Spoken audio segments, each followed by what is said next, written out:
अध्याय 13 का श्लोक 24 ध्यानम् आत्मनि पश्यन्ति कैचित् आत्मानम् आत्मना अन्ये सांख्येन योगेन कर्मयोगेन च अपरे।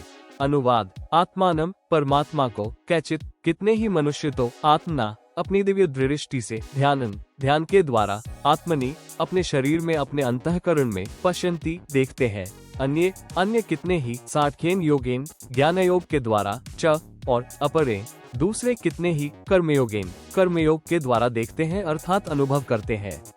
गीता अध्याय 5 श्लोक 4-5 में भी प्रमाण है।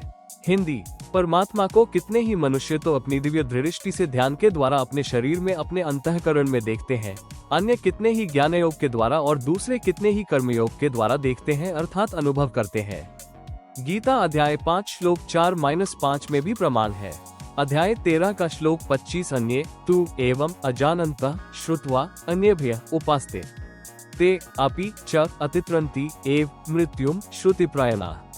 अनुवाद, तू इसके विपरीत, अन्य इनसे दूसरे, एवं इस प्रकार, अजानंत न जानते हुए, अन्येभ्यः दूसरों से अर्थात तत्व के जानने वाले पुरुषों से, श्रुत्वा सुनकर ही, तदनुसार, उपास्ते उपासना करते हैं, च और ते वे, श्रुतिप्रायणा कहीं सुनी मानने वाले, अपि भी मृत्यु रूप संसार सागर को, अतित्रंती एव निसंदेह तर जाते हैं। गीता अध्याय 5 श्लोक 4-5 में भी प्रमाण है।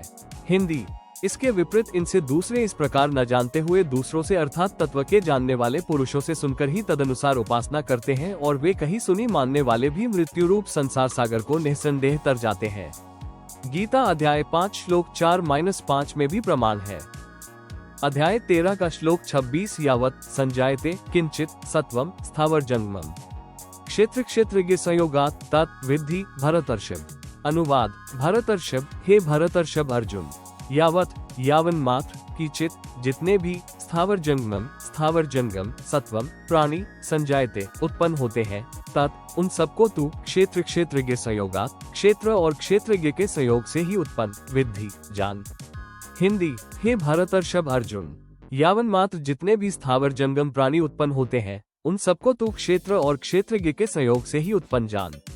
अध्याय 13 का श्लोक 27 समम सर्वेषु भूतेषु तिष्ठन्तम परमेश्वरम विनश्यत्सु अविनश्यन्तम यह पश्यति सह पश्यति।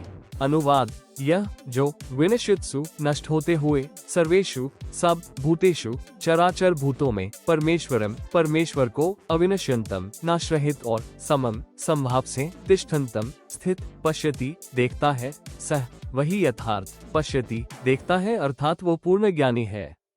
हिंदी, जो नष्ट होते हुए सब चराचर भूतों में परमेश्वर को नाशरहित और संभाव से स्थित देखता है वही यथार्थ देखता है अर्थात वो पूर्ण ज्ञानी है।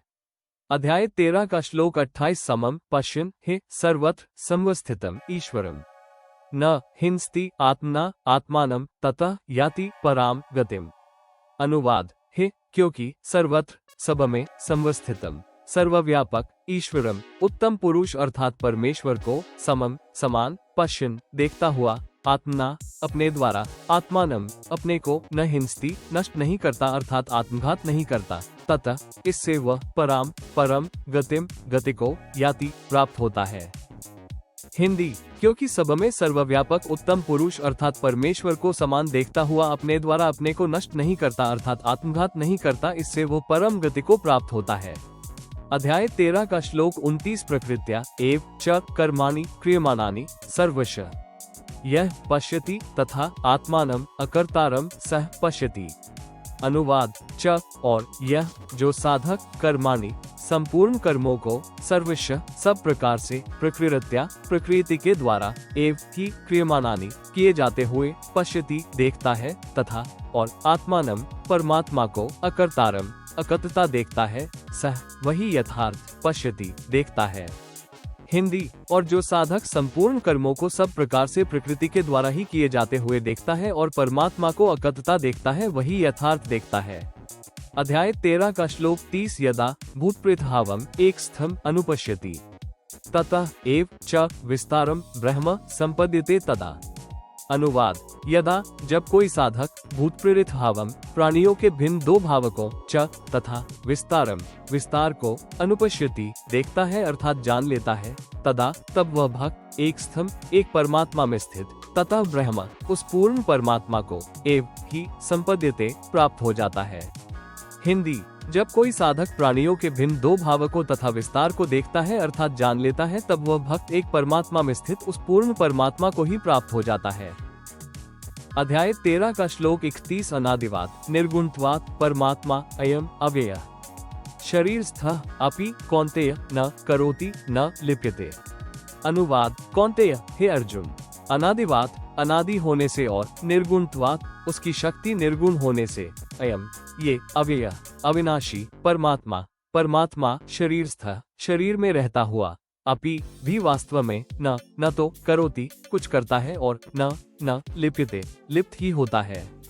हिंदी, हे अर्जुन, अनादि होने से और उसकी शक्ति निर्गुण होने से यह अविनाशी परमात्मा शरीर में रहता हुआ भी वास्तव में न तो कुछ करता है और न लिप्त ही होता है।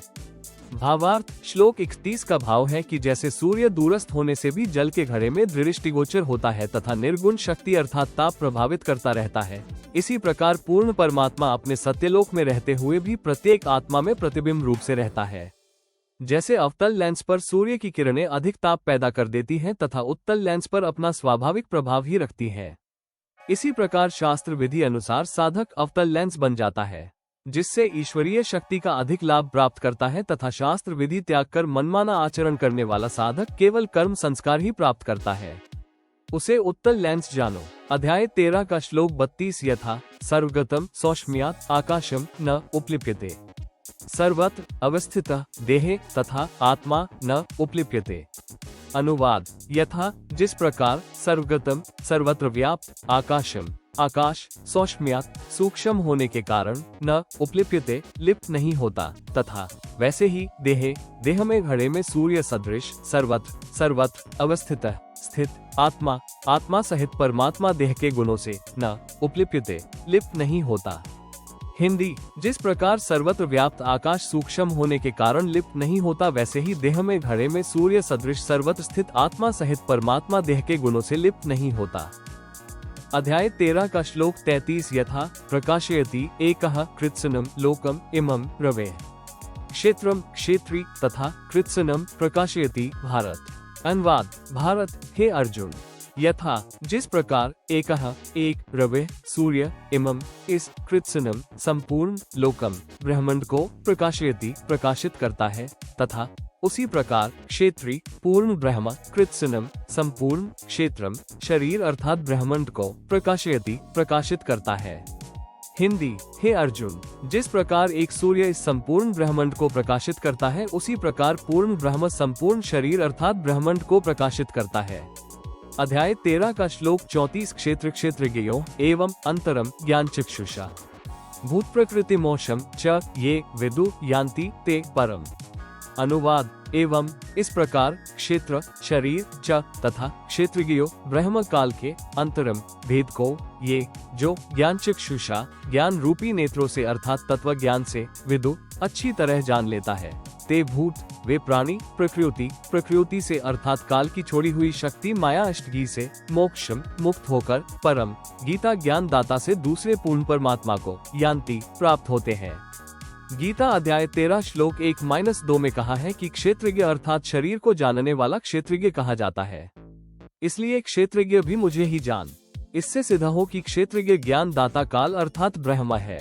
हिंदी, इस प्रकार शरीर तथा ब्रह्म काल के भेद को जो ज्ञान रूपी नेत्रों से अर्थात तत्व ज्ञान से अच्छी तरह जान लेता है, वे प्राणी प्रकृति से अर्थात काल की छोड़ी हुई शक्ति माया अष्टगी से मुक्त होकर गीता ज्ञान दाता से दूसरे पूर्ण परमात्मा को प्राप्त होते हैं। गीता अध्याय 13 श्लोक 1-2 में कहा है कि क्षेत्रज्ञ अर्थात शरीर को जानने वाला क्षेत्रज्ञ कहा जाता है, इसलिए क्षेत्रज्ञ भी मुझे ही जान। इससे सिद्ध हो कि क्षेत्रज्ञ ज्ञान दाता काल अर्थात ब्रह्म है। इति अध्याय 13वां।